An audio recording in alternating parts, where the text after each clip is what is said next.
نحمده ونصلي على رسوله الكريم اما بعد اعوذ بالله من الشیطان الرجیم انه لکم عدو مبین بسم اللہ الرحمن الرحیم۔ پریویس لیکچر میں ہم نے آنرشپ یعنی ملکیت کو پڑھا تھا۔ آج ہم دیکھتے ہیں پوزیشن، جس کو اردو میں ہم قبضہ کہتے ہیں، اس کا کیا مطلب ہے، اس کی ڈیفینیشن، اس کی اقسام، اس کی امپارٹنس پر نظر ڈالیں۔ پوزیشن ایک رومن کنسیپٹ ہے، اور رومیوں نے ایک ایسا بادی و نظر جسے پریما فشائے ایک لفظ بولتے ہیں کہ بادی و نظر، جو چیز پرسی ہو، سامنے سامنے نظر آ رہی ہو۔ مثلا میں شیروانی پہن کر بیٹھا ہوا ہوں تو سوسائٹی مجبور ہے کہ وہ یہ سمجھے کہ مالک ہی میں ہوں، کیونکہ قبضہ میرا ہے، میرے استعمال میں ہے۔ اس کی جو جیورسٹ نے تعریف بیان کی ہے قبضہ کی، وہ ہے کہ اس کا قابو کرنے کا اختیار کسی میٹیریل آبجیکٹ کا پوزیشن یا قبضہ کہلاتا ہے۔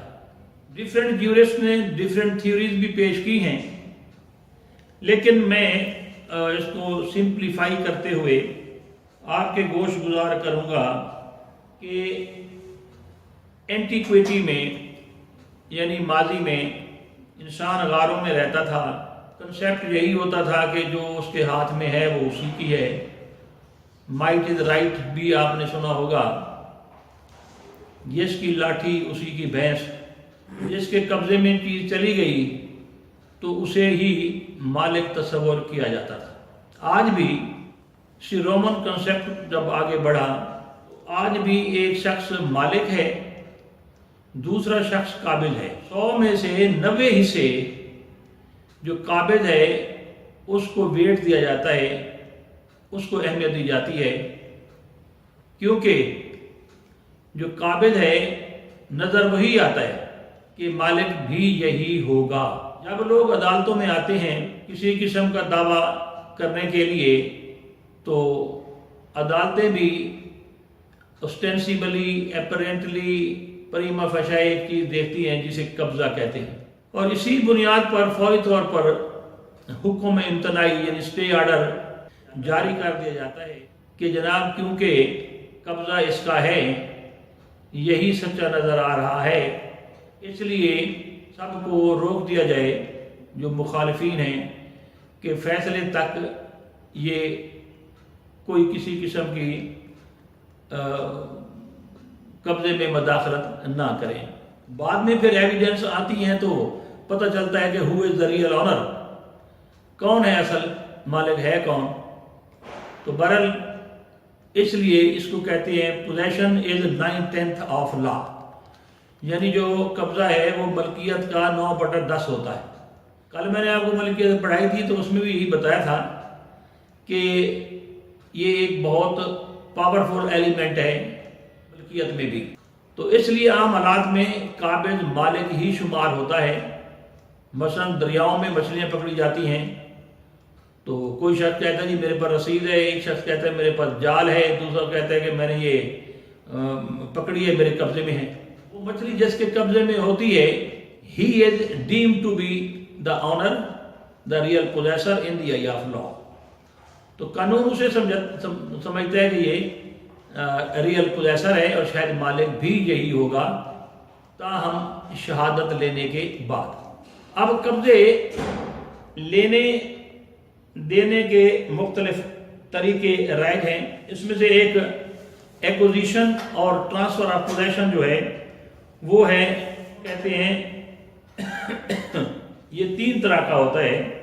مثلا number 1 by taking, by delivery and by the operation of لا، یہ 3 طریقے ہوتے ہیں۔ بائی ٹیکنگ سے مراد یہ ہے کہ کسی نے کسی سے کوئی زبردستی چیز پسٹل کے ذریعے ڈرا دھمکا کے لے لی اس کی کنسینٹ کے بغیر، تو یہ بائی ٹیکنگ کہلاتا ہے۔ ایکوزیشن بھی اسی سے ہوتی ہے اور ڈیلیوری بھی اسی سے ہوتی ہے۔ نمبر 2 جو ہے وہ ہے جی بائی ڈیلیوری۔ بائی ڈیلیوری سے مراد یہ ہے کہ دونوں کی کنسینٹ ہوتی ہے، قبضہ دینے والا بھی اور لینے والا بھی. اس کی مختلف مثالیں ہیں. مثلا مکان ہم کرایہ پر دیتے ہیں، کرایہ پر لیتے ہیں، یا ایک لیسی جو ہے وہ زمین ٹھیکے پر لیتا ہے اور دینے والا دیتا ہے. اس طرح کی اور بہت سی مثالیں ہیں جس سے دونوں کی کنسنٹ شامل ہوتی ہے اور وہ پوزیشن پیسفل ہوتا ہے. ایک ہے جی by operation of law. By operation of law جو ہے یہ کسی کی نیت ہو یا نہ ہو، کوئی قبضہ دینا چاہے یا نہ دینا چاہے. بائی آپریشن آف لا کا مطلب یہ ہے کہ قانون کی وجہ سے، مثلا ایک والد ہے وہ فوت ہوتا ہے تو then and there the successors of the disease becomes possessors thereof. جو پراپرٹی ہے، جو بھی بلانگنگز ہیں، جو بھی چیزیں ہیں، جو ہی وہ شخص فوت ہوا، آپریشن آف لا کے تحت بچے قابض بھی ہو گئے اور مالک بھی ہو گئے. کسی کو یہ کہنے کی ضرورت نہیں ہے کہ جناب وہ تو مردہ پڑا ہوا ہے اور اس نے تو پوزیشن دیا ہی نہیں ہے تو یہ کیسے مالک ہو سکتے ہیں. تو یہ انڈرسٹوڈ بات ہو جاتی ہے کہ جو ہی فوت ہوا تو اس کے ورثہ اسی وقت مالک بن جاتے ہیں. پھر اس کی ڈیفرنٹ شکلیں بھی ہیں. مثلا اس کی جو پہلی شکل ہم کہتے ہیں یہ بائی ڈیلیوری والی جو ہے، اس کی 2-3 پھر شکلیں ہیں. ایک ایکچوئل ڈیلیوری ہے، ایک جو ہے وہ مانوی طور پر جسے ہم کہتے ہیں. مثال کے طور پر ہم ایک پراپرٹی ڈیلر کے پاس بیٹھے ہیں اور میں مالک مکان ہوں اور ایک جو لیسی ہے کرایہ دار وہ آتا ہے، تو ہم ایگریمنٹ وہیں لکھ لیتے ہیں اور پیسے میں لے لیتا ہوں اور مکان کی چابیاں پراپرٹی ڈیلر کے پاس جو ہے وہ میں اس کے حوالے کر دیتا ہوں. تو اب یہ تبدیلی جو ہوئی ہے قبضے کی، یہ جو ہے کنسٹرکٹیو ڈیلیوری سے کہتے ہیں. کنسٹرکٹیو ڈیلیوری یعنی مانوی طور پر قبضہ. قانون اسے جو ہے وہ ریکگنائز کرتا ہے. جو ہی میں نے اسے چابی دی گھر کی اور ایگریمنٹ کے تحت وہ پیسے لے لیے تو ابھی موقع پر آ کے اس نے فزیکل پوزیشن لیا ہی نہیں ہے تو اس کا یہ شمار ہوگا قبضہ مانوی طور پر. اسی طرح ایک اور مثال جو ہے وہ ملاحظہ فرمائیں کہ ایک ویئر ہاؤس ہے، اس کے اندر بوریاں پڑی ہوئی ہیں، 100 گندم کی بوریاں ہیں اور ہم آپس میں ایگریمنٹ کرتے ہیں تو قیمت میں لے لیتا ہوں اور ویئر ہاؤس کی چابیاں اس کے حوالے کر دیتا ہوں. تو اس کا مطلب یہ ہے کہ وہ قبضہ اس کا ہو گیا مانوی طور پر. مثلا ایک کار ہے، میں بیچتا ہوں، پیسے بھی لے لیتا ہوں، لیکن اسے کہتا ہوں کہ جناب آپ میری بچی کی شادی ہے اور یہ کار 1 ہفتہ میں دیتا، تو باوجود اس کے کہ پیسے بھی سارے اس نے مجھے دے دیے تھے تو قبضہ میرے پاس رہے گا. لیکن اب یہاں اس حساب سے اب دیکھیں سوال یہ اٹھتا ہے کہ پوزیشن کے انگریڈینٹ پھر کیا ہوئے، عناصر ترکیبی پوزیشن کے. اب جو باتیں میں نے اس وقت تک کی ہیں تمہیداً، تو اس کا آپ مراجعہ فرمائیں گے کہ اس کے انگریڈینٹ کیا ہیں. آنرشپ کے ہم نے انگریڈینٹ بیان کیے تھے 3، اس کے ہیں 2. پوزیشن کے 2 ایلیمنٹ عناصر ترکیبی ہیں جس سے پوزیشن بنتا ہے. نمبر 1 کارپس، نمبر 2 اینیمس. اگر یہ 2 ایلیمنٹ ملیں تو ہم کہتے ہیں کہ قبضہ ہے. مثلا کارپس مینز جسم. اب یہ اینک ہے، میں کہتا ہوں جناب کہ اس کا میرے پاس قبضہ ہے تو اس کے اب 2 ایلیمنٹ ہیں. نمبر 1 کارپس، خود یہ جسم ہے. Number 2 animus. اینیمس کہتے ہیں انٹینشن کو، نیت کو. میری نیت بھی ہے. اگر یہ 2 ایلیمنٹ ہوں تو کہا جاتا ہے کہ اس کا قبضہ ہے. اگر ان دونوں ایلیمنٹس میں سے ایک مسنگ ہو تو پھر وہ پوزیشن نہیں بنتا. مثلا کوئی شخص اپنا ریڈیو یا موبائل کسی بندے کے پیٹھ کے پیچھے رکھ دے اور پھر بھاگ کے رپورٹ درج کروا دے کہ یہ بندہ جناب چور ہے، تو جب یہ تفتیش ہوگی تو اس میں یہ پتہ چلے گا کہ اس کی نہ تو نیت تھی نہ ہی کارپس اس کے پاس سے برآمد. اسے پتہ ہی نہیں ہے کہ میرے پاس ریڈیو پڑا ہوا ہے کہ نہیں. تو اب یہ 2 ایلیمنٹ جو ہیں both the element constitutes possession. تو یہ دونوں ایلیمنٹ جو ہیں وہ پوزیشن بناتے ہیں. اگر یہ نہیں ہیں تو پوزیشن نہیں بنے گا. اب آپ ملاحظہ کریں کہ میں نے آپ کو 2-3 مثالیں دی ہیں.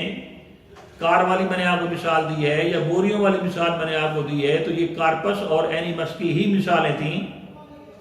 جو ہی چابیاں ڈیلیور ہوتی ہیں تو اینیمس ڈیلیور ہو جاتی ہے. ایک مثال اور ملاحظہ فرمائیں. مثال کے طور پر آپ ایک کتاب گھر جاتے ہیں اور اسے کہتے ہیں کہ مجھے جورسپروڈنس کی کتاب دیں, تو پھر آپ کیا کرتے ہیں کہ آپ 500 روپے اسے دے دیتے ہیں. کتاب وہیں پڑی ہوتی ہے, آپ کا دوست کہتا ہے کہ جناب جلدی چلیں دیر ہو رہی ہے. اب کیا ہوا, 500 بھی اسی کے پاس رہ گیا اور کتاب بھی اسی کے پاس رہ گئی. اگر وہ کتاب کسی کو وہ سیل کرتا ہے تو اس کا مطلب یہ ہوگا کہ ہی ول بی کمٹنگ لارسینی, وہ چوری کا مرتکب ہوگا. کیونکہ جب کارپس اس کے پاس رہ گیا, اینیمس آپ نے لے لیا, تو جب تک اینیمس آپ پاس ہے آپ ہی اس کے پوزیسر تھے, مالک تھے. جو ہی آپ نے اس کی اجازت کے بغیر آگے وہ کتاب بیچ دی تو اس کے خلاف اب یہ چوری کا مقدمہ ہو سکتا ہے کہ اس نے اس طرح کیوں کیا. امید ہے کہ ان مثالوں سے آپ کو جو کنسیپٹ ہے پوزیشن کا وہ واضح ہو گیا ہوگا. اب میں اس کی کچھ اقسام جو ہیں وہ آپ کے سامنے رکھتا ہوں. جیسے ہم نے آنرشپ پڑھی تھی, اس کی 8 اقسام پڑھی تھیں, تو پوزیشن کی بھی 8 اقسام ہیں. تو میں بڑا اس کو اختصار میں ان بریوٹی سہل انداز میں پیش کرتا ہوں. پہلی قسم ہے جی امیجیٹ اینڈ میڈیٹ پوزیشن, یعنی ڈائریکٹ اور انڈائریکٹ پوزیشن. اب یہ جو ڈائریکٹ اور انڈائریکٹ پوزیشن ہے, مثلا میں بازار جاتا ہوں اور مچھلی خریدتا ہوں, یہ قسم ہو گئی. دوسرا میں نوکر کو بھیجتا ہوں, وہ لے کے آتا ہے, تو یہ امیجیٹ اور میڈیٹ کی جو ہے وہ مثال ہو گئی. اسی طرح ہم دیکھتے ہیں کارپوریل اور انکارپوریل پوزیشن کیا ہے. جس طرح ہم نے ٹینجیبل انٹینجیبل ملکیت پڑھی تھی, اسی طرح یہ پوزیشن بھی جو ہے وہ کارپوریل اور انکارپوریل ہے. کارپوریل کہتے ہیں مادہ چیزیں جن کو ہم ٹچ کر سکتے ہیں, مثلا ٹیبل ہے, گلاس ہے, اینک ہے, گھر ہے, گاڑی ہے, کوئی گھڑی ہے, وغیرہ وغیرہ. دوسری ہے انٹینجیبل پوزیشن ہوتا ہے, جسے ہم انکارپوریل کہتے ہیں, غیر جسمانی غیر مادی جس کو ہم ٹچ نہیں کر سکتے. مثلا پیٹنٹ ہے, حق کے ایجاد, کل میں نے بتایا تھا ملکیت کے بارے میں. اسی طرح کوئی ڈرامیٹک ٹیکنیک ہے, کوئی چیز کا کمپیوٹر کا پروگرام ہے, تو یہ جو ہیں یہ انکارپوریل پوزیشن میں آتی ہیں. جو جس چیز کو یہ ایجاد کرتا ہے یا بناتا ہے تو وہی اس کا پوزیشن اسی کے پاس ہی رہتا ہے. اس کے ساتھ جناب نیکسٹ ہے ریپریزنٹیٹیو پوزیشن. ریپریزنٹیٹیو پوزیشن یہ ہے قبضہ, نمائندگی. آپ کسی نمائندے کو بھیجتے ہیں, مثلا آپ اپنا نوکر کو بھیجتے ہیں کہ جناب ٹماٹر لے کے آئیں, تو جو ہی پیسے آپ اس کی جیب میں ڈالتے ہیں تو اب وہ آپ کا نمائندہ ہے, ریئل پوزیسر آپ ہیں, بے شک وہ آپ کا نمائندہ ہے.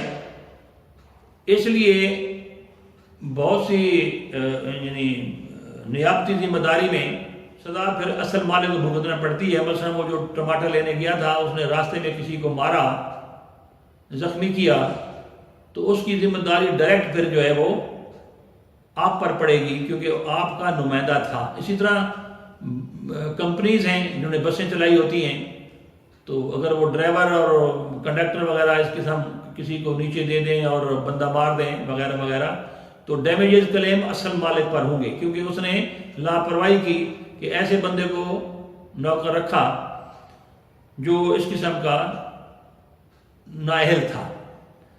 تو یہ کہلاتا ہے جی ریپریزنٹیٹیو کریکٹر میں. اسی طرح بیلی, بیلمنٹ کا سلسلہ جو ہوتا ہے وہ بھی ریپریزنٹیٹیو کریکٹر کا ہی ہوتا ہے. ایک ذمہ دار بندہ ہے, وہ اس کی کوٹھی شہر میں ہے, شہر میں رہتا ہے, لیکن اس کے مال مویشی دیہات میں ہیں, تو یہ بیلر ہے اور اس کا جو وہ نوکر ہوتا ہے وہ بیلی ہوتا ہے، تو وہ بھی اس کا ریپرزنٹیٹیو جو ہے وہ پوزیسر ہوتا ہے اس سیناریو میں۔ نیکسٹ جناب ہے کنکرنٹ پوزیشن۔ کنکرنٹ پوزیشن جو ہوتا ہے جی، یہ وہ قبضہ ہوتا ہے جو دو یا دو سے زیادہ لوگوں کے پاس ہو۔ اس کی مثال یہی ہے کہ چند بھائی ہیں، ان کا والد فوت ہوا تو اب سب کا قبضہ ہے، جب تک وہ اس کی اپورشنمنٹ نہ کروا لیں، جب تک وہ قانونی طور پر اس کی پارٹیشن نہ کروا لیں، تو ان کا پوزیشن جو ہے وہ کنکرنٹ ہی رہے گا۔ نیکسٹ جو ہے وہ ہے ڈیریویٹو پوزیشن۔ یہ میں نے مثال دی تھی کہ جو میں بازار میں جاتا ہوں، میں مچھلی خود خریدتا ہوں، ایک میں نوکر بھیجتا ہوں، تو نوکر والا جو پوزیشن ہوگا وہ ڈیریویٹو ہوگا، میرا جو پوزیشن ہے وہ اوریجنل ہوگا۔ اسی طرح بعض اوقات ایک ریپیئر ہم کرواتے ہیں گھڑی، کسی کے پاس واچ میکر ہے کوئی، اسے ہم دیتے ہیں تو وہ اپنے پاس رکھتا ہے۔ اب گھڑی بے شک ہو 50 کروڑ کی، تو وہ 50 روپے میں اپنے پاس قبضہ رکھتا ہے، تو جب تک آپ 50 روپے پے نہ کریں تو آپ زبردستی اس سے قبضہ نہیں چھڑا سکتے۔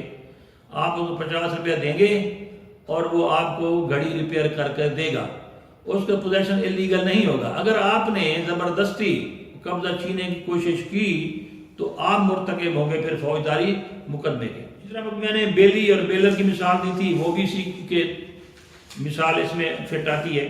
تو نیکسٹ جناب ہے جو قبضہ وہ ہے کنسٹرکٹیو پوزیشن، مانوی قبضہ۔ کنسٹرکٹیو پوزیشن جو ہے، ابھی میں نے جو مثالیں شروع میں دی تھی، تو آپ جو سمجھ لیں کہ مانوی قبضہ کسے کہتے ہیں۔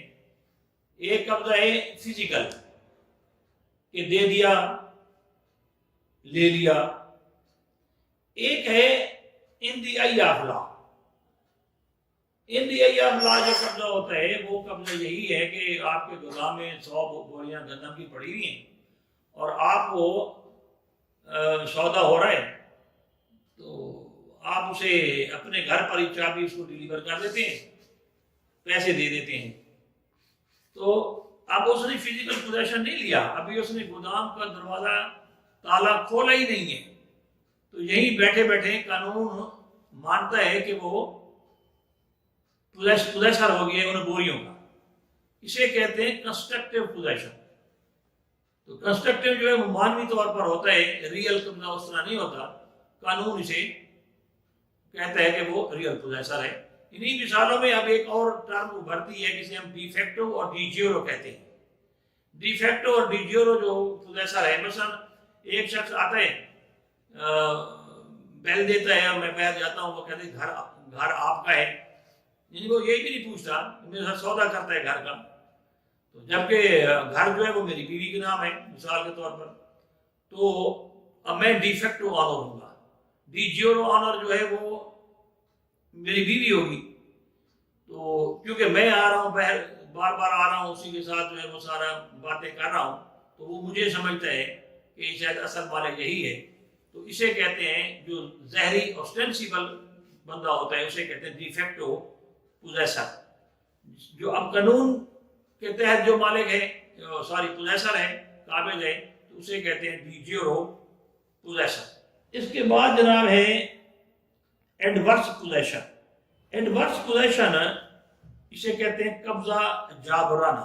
ایڈورس پوزیشن قبضہ جابرانہ، یہ ایک عجیب و غریب قسم کا قبضہ ہے، اور اس کی بنیاد پر لوگ عدالتوں میں جا کر ڈیکلریٹری سوٹ کر کے ڈگریاں بھی حاصل کرتے رہے ہیں۔ اس میں یہ ہوتا ہے کہ اگر کسی کے پلاٹ پر، کسی کی جائیداد پر، کسی کے گھر پر بزور پسٹل بندوق اگر کوئی گھس جائے اور 12 سال تک اس میں قابض رہے اور اصل مالک یا اس کا کوئی وارث کوئی کارروائی نہ کرے، تو جو وہ ڈاکو تھا، وہ ایڈورس پوزیسر تھا، وہ مالک بن جاتا ہے۔ اب اس کی فلاسفی جو ہے وہ یہ ہے، اس کی فلاسفی جو ہے وہ یہ ہے کہ کوئی شخص کیوں سوئے رہا، اور میں نے پہلے کسی لیکچر شاید آپ بتایا تھا کہ law comes to vigilant not to sleepy. یہ میگزم ہے اکویٹی کا، نسبتی کا، قانون نسبتی کا یہ میگزم ہے کہ law comes to vigilant not to sleepy. قانون تو ان کی مدد کرتا ہے جو جاگ رہے ہوں، سوئے ہوں کا نہیں. اسی طرح پنجابی ہم کہتے ہیں کہ جاگتے دے کٹیاں تے سوتے دے کٹے. تو اس بنیاد پر انہوں نے کہا کہ ایک شخص مالک تھا، وہ کیوں سوئے رہا 12 سال سوئے رہا. اب کیونکہ وہ سوئے رہا، اب وہ جو بدماش عمارت میں گھس آیا ہے، اس پراپرٹی پر اس نے قبضہ کر لیا ہے اور قبضہ بھی 12 سال کا ہے، تو لہذا اب وہ اس کی ملکیت اس کے نام ہو جائے گی جو 12 سال تک قابض رہا.